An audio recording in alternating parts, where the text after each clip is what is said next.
तो कैसे हैं आप सब। मेरा नाम है Khushi and welcome to back my channel OG2468। तो आज हमारी वीडियो में हम आगे की तरफ बढ़ने वाले थे, यानी कि आज हम पढ़ने वाले थे ऋग्वेद का उपवेद। आज हमारी क्लास नंबर 6 होने वाली है। हम 5 क्लास ऑलरेडी हम कर चुके थे, क्लास नंबर 6 होगी। आज हम पढ़ने वाले थे ऋग्वेद का उपवेद। यहाँ पे ये वाला टॉपिक हम खत्म करके हम आगे लेटर वैदिक की तरफ जाएंगे, ठीक है। तो यहाँ मैं आपको समझा देती हूँ। हमने काफी सारी चीजें पढ़ ली थी और काफी चीजें हम कंटिन्यू कर रहे थे। तो मैंने आपको बताया था नेक्स्ट क्लास में मैं ऋग्वेद का उपवेद आपको समझाने वाली हूँ। छोटा सा टॉपिक है बिल्कुल, ये इसमें खत्म है। फिर नेक्स्ट से हम लोग करेंगे अभी लेटर वैदिक पीरियड, ठीक है। ऋग्वेद का उपवेद जिसे आयुर्वेद, ये इंपॉर्टेंट है बेटा, ये पूछा जाता है क्वेश्चन में, ठीक है। ऋग्वेद का उपवेद जिसे आयुर्वेद कहते हैं। सुश्रुत के अनुसार आयुर्वेद अथर्ववेद का उपवेद है। इतना ही याद रखो। सुश्रुत एक डॉक्टर थे इस टाइम पे, डॉक्टर से वेद वगैरह होते हैं, तो वैसे सुश्रुत एक डॉक्टर का नाम है, ठीक है। तो इसमें ये इनके अनुसार यानी कि सुश्रुत के अनुसार आयुर्वेद अथर्ववेद का उपवेद है, ठीक है। नेक्स्ट आते हैं ऋग्वेद की रचना पूर्व वैदिक काल में ही हो गई थी। जो ऋग्वेद है इसकी जो रचना थी पूर्व वैदिक काल में ही हो चुकी थी, ठीक है। अब खोज, लोहे की खोज हुई इस टाइम पे। लोहे की खोज वैदिक काल में ही हो चुकी थी। इस टाइम ये इंपॉर्टेंट है कि इस टाइम ये क्वेश्चन पूछा जाता है कि इस टाइम पे तंबाकू का ज्ञान था या नहीं था लोगों को। तो इस टाइम पे तंबाकू का ज्ञान नहीं था। इन लोगों को तंबाकू का ज्ञान, ये याद रखना बेटा, नहीं था, ठीक है। तंबाकू का ज्ञान तो अकबर के टाइम पे बर्नील नाम के इंसान, एक आदमी आया था बर्नील नाम का, जिसने तंबाकू क्या होता है ये सारी चीजें समझाई थी अकबर को। तो उस टाइम पे तंबाकू का जो जिक्र हुआ था उस टाइम पे हुआ था। इस टाइम पे किसी को कुछ नहीं पता तंबाकू क्या होता है क्या नहीं होता, नहीं पता था, ठीक है। फिर नेक्स्ट आ जाते हैं ऋग्वेद में पिता शब्द का कितनी बार प्रयोग किया गया है। ये क्वेश्चन पूछा जाता है बेटा कि मतलब इन सारे वर्ड्स का कितनी बार प्रयोग किया है। सबसे पहला आ जाता है कि पिता शब्द का कितनी बार प्रयोग हुआ है। तो पिता शब्द का प्रयोग हुआ है 335 बार। फिर आ जाता है गंगा शब्द का प्रयोग 1 बार हुआ है। कृषि शब्द का प्रयोग 33 बार हुआ है। आर्य शब्द का 36 और विद्या, इसका मतलब होता है कि कमेटी, जैसे कि सभा, जैसे कि सभा बैठती है ना बहुत बड़ी सी, उसे ही कहते हैं, ठीक है। इसका प्रयोग हुआ है 122 बार। तो यहाँ पे हमारा खत्म हो जाता है पूर्व वैदिक काल। अब हम पढ़ेंगे लेटर वैदिक काल। सबसे पहला तो क्वेश्चन ही ये आता है कि लेटर वैदिक का टाइम पीरियड कितना था। तो लेटर वैदिक का टाइम पीरियड मैं आपको बता दें। लेटर वैदिक का टाइम पीरियड था 1000 BC से लेकर के 600 BC तक का। तो लेटर वैदिक पीरियड मतलब लेटर वैदिक पीरियड का सबसे पहले तो हमें टाइम पीरियड देखना पड़ेगा कि टाइम पीरियड कितना है इसका। तो लेटर वैदिक पीरियड का जो टाइम पीरियड है यानी कि उत्तर वैदिक काल का टाइम पीरियड है 1000 BC से लेकर के 600 BC तक का इसका टाइम पीरियड है, ठीक है बेटा। सबसे पहला क्वेश्चन ये होता है क्योंकि। फिर नेक्स्ट आ जाते हैं उत्तर वैदिक काल में वेदत्रय यानी कि त्रय की रचना की गई। वेदत्रय और त्रय है क्या? वेदत्रयी बोल लो या त्रयी बोल लो, एक ही बात है। सबसे पहला क्वेश्चन ये आता है बेटा इसमें से कि मतलब कि वेदत्रयी में किस किस का वर्णन मिलता है। तो वेदत्रयी में ऋग्वेद का, सामवेद का और यजुर्वेद का वर्णन मिलता है। अब इसमें ऐसा नहीं है कि पूरा का पूरा ऋग्वेद मिलता है, ऐसा नहीं है। ऋग्वेद का, सामवेद, यजुर्वेद तो पूरा मिलता है वेदत्रयी में, लेकिन जो ये है ऋग्वेद का कुछ पार्ट, क्यों ये नहीं कि पूरा का पूरा ऋग्वेद, लेकिन ऋग्वेद का कुछ पार्ट वेदत्रयी में वर्णन मिलता है इसका। जो ऋग्वेद था ये वैदिक काल में ही लिख चुका था, ठीक है। इसीलिए इसका कुछ पार्ट मिलता है और बाकी ये दोनों तो मिलते हैं पूरे, ठीक है। ये क्वेश्चन आता है बेटा, याद रखने की जरूरत है इसको आपको, ठीक है। नेक्स्ट आ जाता है बेटा सामवेद। सामवेद, सबसे पहला सामवेद जो है संगीत का जनक कहा जाता है सामवेद को, कि मतलब सामवेद के टाइम पे ही संगीत को हम लोगों ने जान लिया था। संगीत क्या है क्या नहीं है, इस संगीत को हमने सामवेद के टाइम पे ही जान लिया था। सबसे पहले तो ये कि इसमें सामवेद में स्वर कितने होते हैं, यानी कि संगीत में स्वर कितने होते हैं। संगीत में स्वर होते हैं बेटा 7। ये वो तो सबको पता है कि संगीत में 7 स्वर होते हैं। अब अगर आप जैसे पूछोगे आज के टाइम पे कि संगीत के सारे स्वर बताओ, सब क्या बोलेंगे? सा रे गा मा पा धा नी सा। यार ये तो 8 हो गए ना, सा रे गा मा पा धा नी सा, 8 हो गए। लेकिन ये 8 नहीं होते हैं। जो लास्ट का जो एक सा है, ये टोटल जो 7 स्वर होता है इसमें होता है, पहला होता है सा रे गा मा पा धा नी। जो लास्ट का जो स जो हम दोबारा बोलते हैं ना, ये बाद में एडिड हुआ है, इसमें बाद में एड ऑन किया गया, वो पहले के नहीं था, पहले सिर्फ ये 7 ही स्वर थे। नेक्स्ट आ जाता है बेटा ग्राम। तो इसमें 3 ग्राम होते हैं। ग्राम कैसे होता है? मंद, मध्य, तीव्र। मतलब कि एक स्लो सॉन्ग होता है, एक मध्य सॉन्ग होता है और एक फास्ट रैप शैप टाइप होते हैं ना, वैसे वाले सॉन्ग होते हैं। थर्ड क्वेश्चन आ जाता है बेटा, क्वेश्चन आता है इसमें से, सामवेद में से क्वेश्चन आता है बेटा कि सामवेद के अनुसार मूर्छनाएं कितनी होती है। तो सामवेद के अनुसार मूर्छनाएं 21 मूर्छनाएं होती है। कैसे होती है बेटा? 7 गुणा 3 21। अभी 7 गुणा 3 क्या है? क्वेश्चन यही आएगा ना कि 7 गुणा 3 क्या है? 7 गुणा 3 है 7 स्वर प्लस 3 मूर्छनाएं, इनका गुणा करके हम 7 स्वर हो जाते हैं और 3 ग्राम हो जाते हैं। इनको गुणा करने से 21 आता है। हमारे 21 मूर्छनाएं हैं। और थर्ड फोर्थ क्वेश्चन आता है बेटा इसमें से ये कि ना सामवेद के अनुसार तान कितने हैं। तान है बेटा 7 गुणा 7 49 तान है इसके अंदर। अब आप समझ चुके होंगे ना, जैसे मैंने आपको बताया कि 7 गुणा 3 21 कैसे हुए, वैसे 7 गुणा 7 मतलब स्वर को स्वर से गुणा करके 49 निकले। ऐसे में इतना याद रखो इसमें मोटा मोटा कि मूर्छनाएं आपकी 21 होती है, तान आपके 49 होते हैं। सबसे पहले इसको जनक कहा जाता है संगीत का। सेकंड इसमें 7 स्वर होते हैं, ग्राम 3 होते हैं। ठीक है। नेक्स्ट क्वेश्चन बेटा आ जाता है इसमें कि स्वरों का पहला प्रयोग सामवेद में हुआ। मैं पहले ही बता चुकी हूँ आपको कि मतलब जो सामवेद था इसमें हमें संगीत को जान ले, तो स्वरों का पहला प्रयोग सामवेद में हुआ। सेकंड क्वेश्चन आता है बेटा सामवेद को पढ़ने वाले को उद्रोत्री या तो फिर उद्रगाता कहते हैं, जिससे कि जो हमें पढ़ाता है, हमें समझाता है, या तो फिर जो भी होता है, जैसे कि मैंने आपको बताया था ऋग्वेद को पढ़ने वाले को होत्र या होता कहते हैं, उसी तरह इसको भी आप उद्रगाता बोलो या उद्रोत्री बोलो, एक ही बात है आपका। ठीक है। नेक्स्ट आ जाता है उपवेद। अब उपवेद को मतलब कि जो वेद होते हैं इसको उपवेद को आसानी सरल भाषा में समझाने के लिए गंधर्ववेद लिखा गया। ठीक है। नेक्स्ट है संकलन करता, यानी कि इसको इकट्ठा किसने किया। सामवेद को इकट्ठा किसने किया? वो क्या था बेटा? भरत मुनि ने। सामवेद को भरत मुनि ने इकट्ठा किया था। ये हमारा सामवेद भी कंप्लीट। नेक्स्ट हम पढ़ते हैं यजुर्वेद। हाँ, तो हम लोग यजुर्वेद को पढ़ रहे थे बेटा। मैंने लिख इसीलिए पहले दिया है कि मैं यहाँ से 2 मिनट साइड हो जाऊंगी रिकॉर्डेड क्लास, तो आप स्क्रीनशॉट ले सकते हैं उसका इजीली। ठीक है बेटा। तो आप स्क्रीनशॉट लेके उसके बाद अच्छे से समझ लीजिएगा, आपको समझ आ जाएगा। जितना भी बता रही हूँ आज की क्लास में सारा इम्पोर्टेंट है, तो सारा आपको याद करना ही करना है। तो हाँ, हम यजुर्वेद पढ़ रहे थे। यजुर्वेद सबसे बेटा यजुर्वेद में ये चीज है कि मतलब इस यजुर्वेद में यज्ञ कर्म कांडों से संबंधित चीजों को दर्शाया गया है। नेक्स्ट है गद्य पद्य। ये मैं आपको पहले की वीडियोस में बता चुकी थी। अगर आपने मेरी वीडियोस देखी और नहीं देखी है तो OG2468 लिखेंगे तो आपको मेरा चैनल दिख जाएगा ऊपर टॉप पे। आप उस पर क्लिक करके मेरी पुरानी वीडियोस को देख सकते हैं, आपको इजीली मिल जाएंगे। ठीक है। इसमें चंपू काव्य पढ़ने वाले को अध्वर्यु कहते हैं इसमें। ठीक है। इसको उपवेद को मतलब कि इसको सरल भाषा में समझाने के लिए धनुवेद लिखा गया। संकलन करता विश्वामित्र, जिसने इसको इकट्ठा किया यजुर्वेद को, उसे हम लोग संकलन करता कहते हैं, जो कि इसको इकट्ठा किया था विश्वामित्र। नेक्स्ट आता है बेटा अथर्ववेद। अथर्ववेद में बेटा किसी का भी सबसे लोकप्रिय वेद हो, मतलब किसी का भी फेवरेट हो जाएगा अथर्ववेद। मेरा खुद का फेवरेट है ये।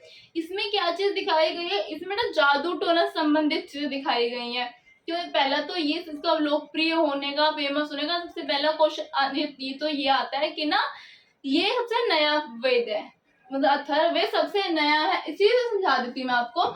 ये सबसे लोकप्रिय वेद है अथर्ववेद। दूसरा है ब्राह्मी, सबसे नया वेद है। सेकंड है जादू टोना वशीकरण कीटों, कृषि को प्रभावित करने वाले कीट उद्योग, ये सारी चीजें इसमें इस टाइम पे आई थी। कन्या जन्म पे निंदा होने लगी कि लड़की क्यों हुई, ऐसे वाले सिस्टम आ चुका था इस टाइम पे। पढ़ने वाले को ब्राह्मण कहते हैं। उपवेद लिखा गया। उपवेद को समझने के लिए इजी भाषा में शिल्पवेद लिखा गया। नेक्स्ट आता है संकलन करता, इसके भी विश्वामित्र थे। संकलन करता विश्वामित्र ही थे। सेकंड आ जाता है ब्राह्मी ग्रंथ। ब्राह्मी ग्रंथ क्या है बेटा? वेदों को सरल भाषा में रूपांतरण के लिए ब्राह्मण ग्रंथ लिखे गए। नेक्स्ट है बेटा इसमें ब्राह्मण ग्रंथ को वेदों की टीका कहते हैं। ब्राह्मण ग्रंथ को वेदों की टीका कहा जाता है। ठीक है बेटा। इसमें आता है ऋग्वेद का ब्राह्मण ग्रंथ ऐतरेत, ये चीजें बेटा और भी ज्यादा मोस्ट इम्पोर्टेंट में आ जाती है यहाँ पे से, ठीक है। ऐतरेत, शंखायन, कृषि गोत्र, ये सारी चीजें बेटा इंपॉर्टेंट में आ जाती है यहाँ पे। फिर आ जाता है आपका सामवेद।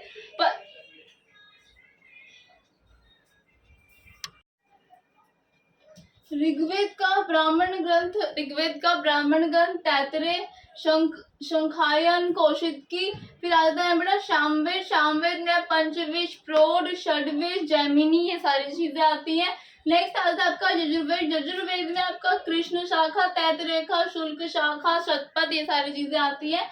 फिर आता है आपका अथर्ववेद, गोपद ब्राह्मण ग्रंथ, इसमें आता है पिपलाद शाखा, ठीक है आपका, इसमें ये सारी चीजें आती है। फिर नेक्स्ट हम पढ़ने वाले हैं वेदांग। वेदांग में ना हमारी 6 चीजें आती हैं।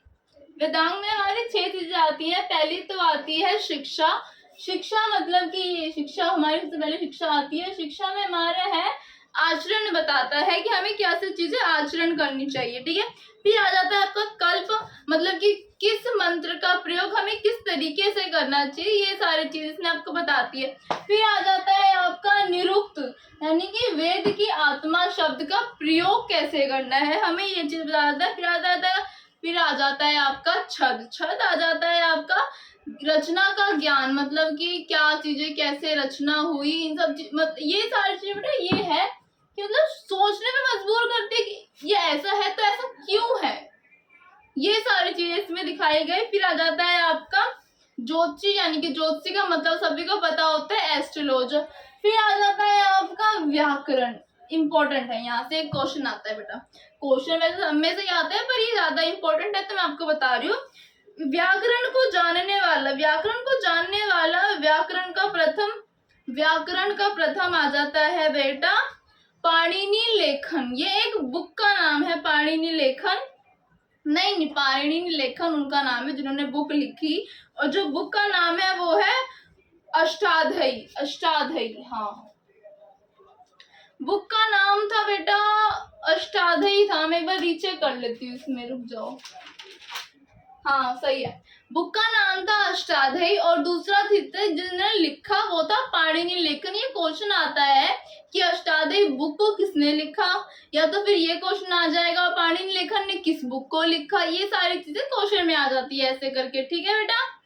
फिर बेटा हम पढ़ने वाले हैं, ये चीज हमारी यहाँ पे खत्म हो गई। फिर हम पढ़ने वाले हैं महाकाव्य। अब महाकाव्य क्या है मैं आपको बता देती हूँ। महाकाव्य में काफी सारी चीजें आती है। रामायण का जिक्र आएगा महाकाव्य में, वो मैं आपको इसको मिटा के मैं रब कर देती हूँ, इसको मैं आपको नेक्स्ट लिख के बताती हूँ। हाँ, तो नेक्स्ट हम पढ़ रहे थे महाकाव्य। हमने वेदांग को कंप्लीट कर लिया था, अब हम पढ़ने वाले थे महाकाव्य। तो महाकाव्य काल में बेटा क्या चीज दर्शाई गई है। महाकाव्य काल में ये चीज दर्शाई गई है कि सत्य कभी हारता नहीं है, सत्य की हमेशा जीत होती है। तो सबसे पहला तो आता है रामायण, फिर आता है आपका महाभारत। जो कि रामायण आपकी पहले हुई थी, महाभारत आपका बाद में हुआ था। सबसे पहले इसलिए रामायण का जिक्र होता है, फिर आपका होता है महाभारत। तो सबसे पहला क्वेश्चन ही ये आता है बेटा, इसमें क्वेश्चन आता है कि ये आता है बेटा क्वेश्चन कि रामायण किसने लिखी, महाभारत किसने लिखी। तो मैं आपको गलती से, मेरा नाम ही निकल गया मुंह से। रामायण लिखी थी आपकी वाल्मीकि जी ने, और महाभारत लिखा था आपका वेद व्यास ने, ठीक है। फिर क्वेश्चन आता है कि रामायण आपकी कितने भाषाओं में लिखी, कितने प्रकार से लिखी, और किस किस ने लिखी। तो ये क्वेश्चन आता है पहला कि सबसे पहला रामायण कौन से, सबसे नया कौन सा है, सबसे पुराना कौन सा है, ऐसे करके। तो संस्कृत में रामायण लिखी थी आपकी महर्षि वाल्मीकि जी ने। दूसरा आपका अवधी में लिखी थी तुलसीदास ने। तीसरा आपका लिखी तमिल में कंबन ने, फिर लिखी थी फोर्थ आपका फारसी में लिखी थी बदायूं ने। फिफ्थ आपका बांग्ला में लिखी थी कृतवास ने। फिर आपका लिखित अंग्रेजों ने भी, मतलब हमारी जो रामायण है वो अंग्रेजों ने भी पढ़ी थी, तो अंग्रेजों ने भी उसका ट्रांसलेशन किया है। पूछा जाता है कि अंग्रेजी में रामायण का ट्रांसलेशन किसने किया था, तो वो किया था बेटा RTH ग्रिफिन ने। ये नाम याद रखना, बहुत पूछा जाता है। RTH ग्रिफिन ने किया था। फिर आता है आपका बाल रामायण किसने लिखी थी, वो लिखी थी भवभूति ने। तेलुगु में भास्कर ने लिखी थी, कन्नड़ में कुमुदिनी ने लिखी थी, मैथिली में लिखी थी आपकी चंदा झा ने। फिर आ जाता है बेटा कि मतलब युग निर्धारण कैसे कैसे करना है आपको। तो युग निर्धारण ऐसे होगा बेटा, आपके 4 युग होते हैं, सतयुग, त्रेता युग, द्वापर और कलयुग। अभी हमारा चल रहा है कलयुग। कलयुग हमारा 4,32,000 वर्ष का है। तो इसमें हमें कैसे, मतलब कि मैंने लिखा है यहाँ पे आपको 4 पॉइंट दिख नहीं रहा, यहाँ पे मैंने लिखा 4.32 लाख वर्ष, ठीक है। तो ये क्या है, मतलब कि जैसे कि हमारा ये साल है कि इतने सालों के बाद जो होगा कलयुग खत्म होगा। अब कलयुग खत्म कैसे होगा, जब वो बुराई अपनी चरम सीमा पे होगी ना, तब जाके कल की अवतार का जन्म होगा। मतलब वो मध्य प्रदेश के छोटे से गांव से कल की अवतार का जन्म होगा। वो तब जाके मतलब कलयुग का अंत कर देंगे, वहां पे कलयुग वहां पे खत्म हो जाएगा। अब मतलब लोग अनुमान लगाते हैं कि वहां से कल की अवतार का जन्म होगा, ऐसे के लोग अनुमान लगाते हैं। अब कहीं कुछ प्रूफ तो है नहीं इसका, बस ये चीज है कि हाँ होगा। फिर नेक्स्ट आ जाता है बेटा, इसके ऊपर हम जाएंगे द्वापर युग में, तो वो होता है आपका 8,60,61,63,64, हाँ 8,64,000 का, मैं इंग्लिश में ही बोल देती हूँ नंबर आपको। फिर आ जाता है आपका त्रेता युग, फिर आ जाता है आपका सतयुग। इसको हम लोग दुगना करते जाएंगे, पहले भी दुगना, फिर तिगना, फिर चौगुना करते जाएंगे।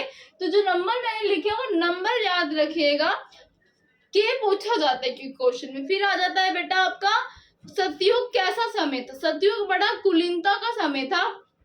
अब कुलीनता का समय कैसे, जैसे कि ना इस टाइम पे लोग झूठ बोलने से भी डरते थे कि मतलब कि दुनिया में कोई शक्ति है जो दुनिया को चला रही है। जो झूठ पसंद है हम झूठ नहीं बोलते, इस टाइम पे लोग झूठ भी नहीं बोला करते थे। आज के लोग तो झूठ इतना बोलते हैं कि उनका दिन ही खत्म नहीं होता झूठ बोलने के बिना। जब तक दिन में एक झूठ नहीं बोल लेंगे तब तक दिन खत्म नहीं होगा उनका। तो उस टाइम पे लोग झूठ बोलने से भी इतना डरते थे। कुलीनता का समय था, मतलब इन शॉर्ट हमारा पूरी तरीके से। फिर आ जाता है आपका त्रेता युग। त्रेता युग में दिखाया गया भाई भाई का प्यार दिखाया गया, कि मतलब रामायण जब लिखी थी तो उसमें ये चीज दिखाया गया, रामायण में ये चीज हुई थी कि मतलब जो लक्ष्मण जी थे उन्होंने अपने भाई के लिए, अपने बड़े भाई के आदर के लिए सारा राजपाट छोड़ के उनके साथ वो वनवास काटे। उन्होंने 14 सालों का वनवास काटा उन्होंने पूरा। उन्होंने सारा राजपाट छोड़ दिया, सब कुछ छोड़ के वहां पे वनवास में चले गए। उन्होंने कभी अपनी भाभी का चेहरा भी नहीं देखा। वो शुरू से सिर्फ उन्होंने उनके पैर देखे, उन्हें ये भी नहीं पता उनकी भाभी दिखती कैसी है। उस टाइम में भाई भाई का प्यार दिखाया गया। फिर आ जाता है आपका द्वापर युग। द्वापर युग में दिखाया गया लालचपन क्या होता है, लालसा क्या होती है, ये सारी चीजें दिखाई गई। 5 पांडवों के बारे में जिक्र आया। और अब का समय तो आप जानते ही हो कि मतलब कितना लालचपन भरा है लोगों में, कि मतलब भाई भाई से लड़ रहा है, बहन बहन से लड़ रही है। जमीन जथा के लिए लोगों को इतना बोला जाता है कि लोग आपस में ही कट से। आज का समय तो ऐसा हो गया है। फिर नेक्स्ट आ जाता है बेटा आपका श्री रामचरितमानस में कितने कंठ है। तो श्री रामचरितमानस में बेटा आपके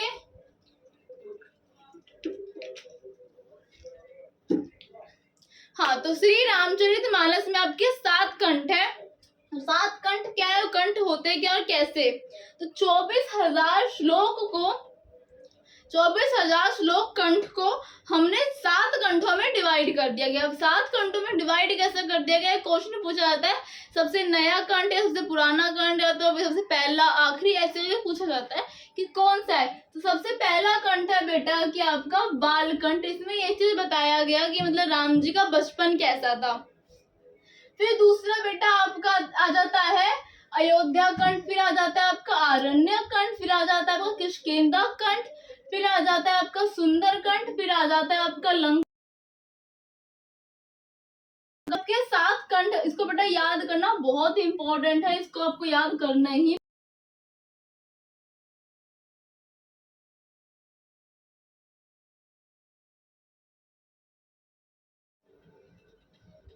अब है आपका महाभारत। वो हमारा रामायण हमारा खत्म हो चुका है, कंठ वगैरह मैंने आपको बता दिए। अब है हमारा महाभारत।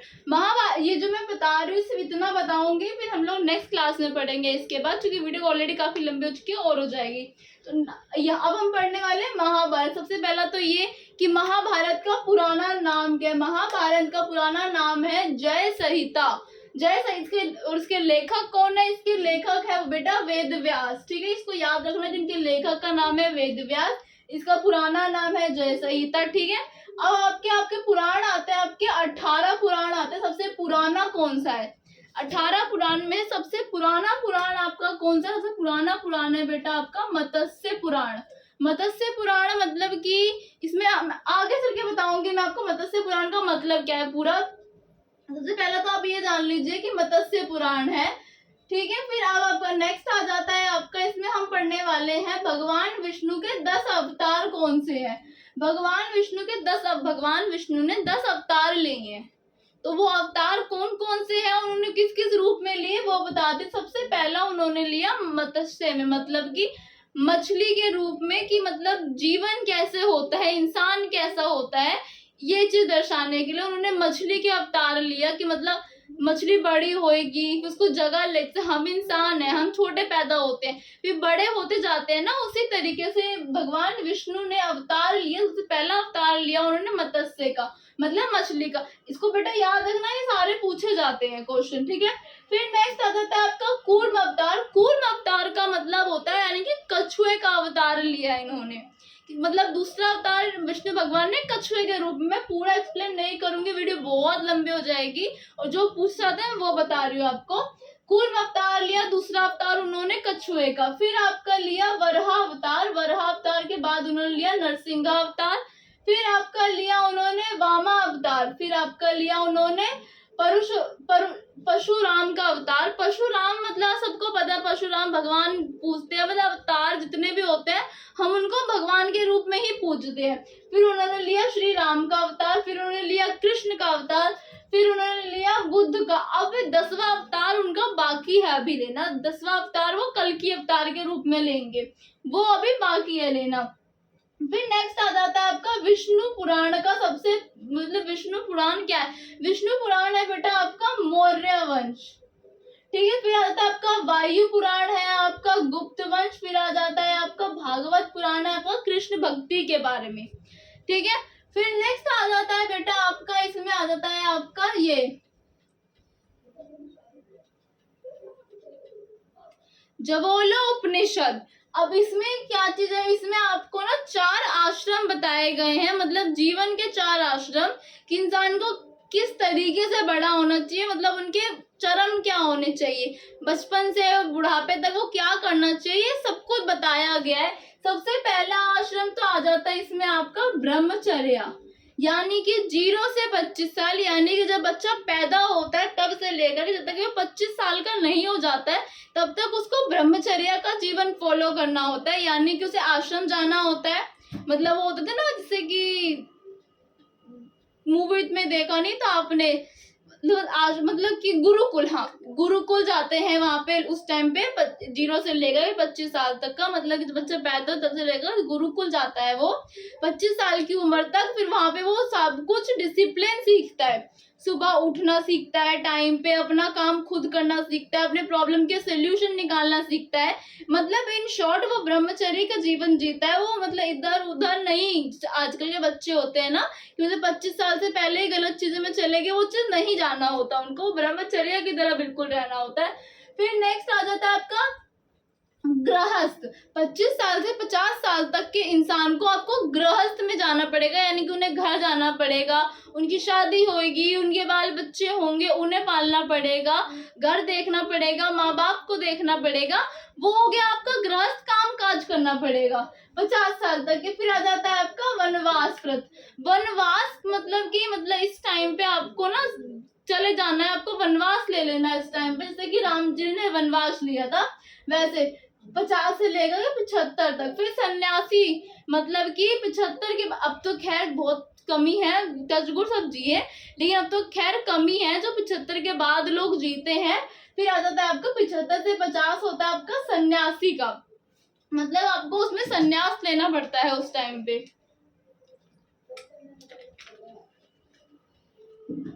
फिर इसको आप नोट कर लीजिएगा, पुराणों के रचयिता कौन थे? वो थे आपके, मतलब कि जो पुराण लिखे गए इनके रचयिता कौन थे? लोमहर्ष और उनके पुत्र लोमहर्ष और उनके एक पुत्र थे, उन्होंने मिलके मतलब इसकी पुराणों की रचना करी। उग्र शिवरा, पता नहीं क्या है ये, एक मिनट, मैंने स्पेलिंग ही गलत लिख दी इसकी। उग्र शर्वा, इसको हम लोग उग्र शर्वा इनके पुत्र का नाम है, जो लोमहर्ष है, इनके पुत्र का नाम है। इन्होंने मिलके, दोनों ने मिलके पुराणों की रचना करी थी। फिर नेक्स्ट आ जाता है बेटा आपका महाजनपद काल। महाजनपद काल क्या होते हैं बेटा? महाजनपद काल का सबसे पहला तो टाइम पीरियड देख लीजिए। टाइम पीरियड है इसका 600 एडी से लेकर के 400 एडी तक का, इसका ये टाइम पीरियड है। इसमें आपको क्या चीज दिखाई गई है? इसमें आपको दिखाया, मैं पीछे नहीं देखूंगी, मैं अपनी कॉपी से देख के बता देती हूँ।